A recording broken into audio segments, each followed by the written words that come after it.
पार्वती पते हरे हरे महादेव। द्वादश ज्योतिर्लिंग का मातम सुना रही मैं आपको। इतने प्यारे प्यारे से मातम है, सारे अलग अलग। उनके बारे में सारे सुनो, अमृत लाभ ले और उन्हें कमेंट करके बताओ अच्छे हैं या कैसी हैं। द्वादश ज्योतिर्लिंग को आज फिर मैं आपको दोबारा से सुना रही हूँ। सुनने का भी बहुत लाभदायक है।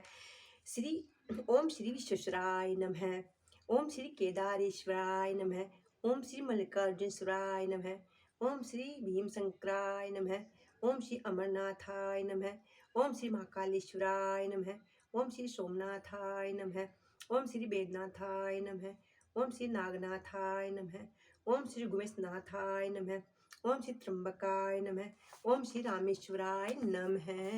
अब मैं इनके बारे में अलग अलग कथाएं बता रही है, कहाँ कहाँ पर प्रसिद्ध मंदिर है इनके और इनका नाम किस कथा के उस तय पड़ा, कैसे कैसे भक्तों के रूप में आकर भगवान ने भक्ति के प्रकट हो होकर भक्ति देख देख कर भक्तों की और वहाँ अपना नाम विख्यात करा। हर हर महादेव।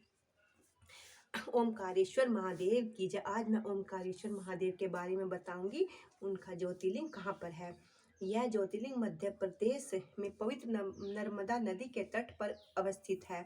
इस स्थान पर नर्मदा के दो धाराओं में विभक्त हो जाने से बीच में एक टापू सा बन गया है। इस टापू को मध्या मानधाता पर्वत या शिवपुरी कहते हैं।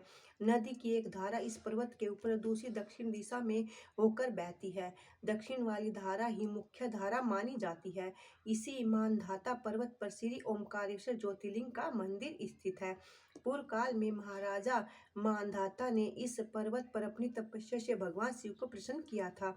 इसी से इस पर्वत को मानधाता पर्वत कहा जाने लगा। इस ज्योतिर्लिंग मंदिर के भीतर दो कोठरियों में होकर जाना पड़ता है। भीतर अंधेरा रहने के कारण वहां निरंतर दीपक जलता रहता है। ओमकारेश्वर लिंग मनुष्य निर्मित नहीं है, समय प्रकृति ने इसका निर्माण किया है, अर्थात यह स्वयंभू लिंग है। इसके चारों हमेशा जल भरा रहता है। संपूर्ण मानधाता पर्वत ही भगवान शिव का रूप माना जाता है। इसी कारण इसे शिवपुरी भी कहते हैं।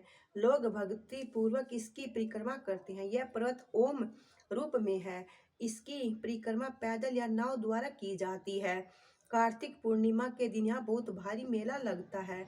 यहाँ लोग भगवान शिव को चने की दाल चढ़ाते हैं। रात्रि की शयन आरती का कार्यक्रम बड़ी भव्यता के साथ होता है।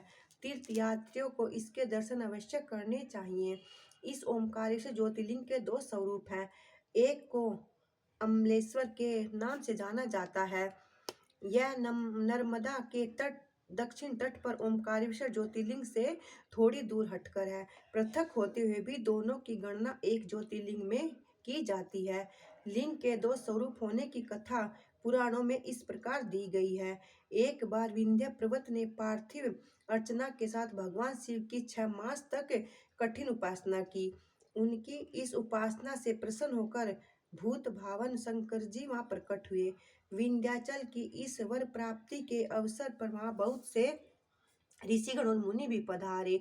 उनकी प्रार्थना पर शिव जी ने अपने ओमकारेश्वर नामक लिंग के दो भाग किए। एक का नाम ओमकारेश्वर और दूसरे का नाम अमलेश्वर रखा। दोनों लिंगों का स्थान और मंदिर पृथक होते ही वे दोनों की सत्ता और स्वरूप एक ही माना गया है। शिव पुराण में ज्योतिर्लिंग की महिमा का विस्तार से वर्णन किया गया है। श्री ओमकारेश्वर और श्री अमलेश्वर के दर्शन का पुण्य बताते हुए नर्मदा नदी के पावन फल का वर्णन किया गया है। प्रत्येक मनुष्य को इस अक्षेत्र की यात्रा अवश्य करनी चाहिए। लौकिक प्रालौकिक दोनों प्रकार के उत्तम फलों की प्राप्ति भगवान ओमकारेश्वर की कृपा से सहज ही प्राप्त हो जाती है। अर्थ धर्म काम मोक्ष के सभी साधन उनके लिए सहज ही दुर्बल हो जाते हैं। अंततः उसे लोकेश्वर महादेव भगवान शिव के परम धाम की प्राप्ति भी हो जाती है। और जैसे जैसे हम जिस भी भगवान की कथा पढ़ते हैं, हमें सुनने तय ऐसा होता है कि हमने उनकी यात्रा ही कर ली है। तो कथाओं को सुनो और बहुत आनंद लो, लाभ लो, भगवान का आशीर्वाद पाओ।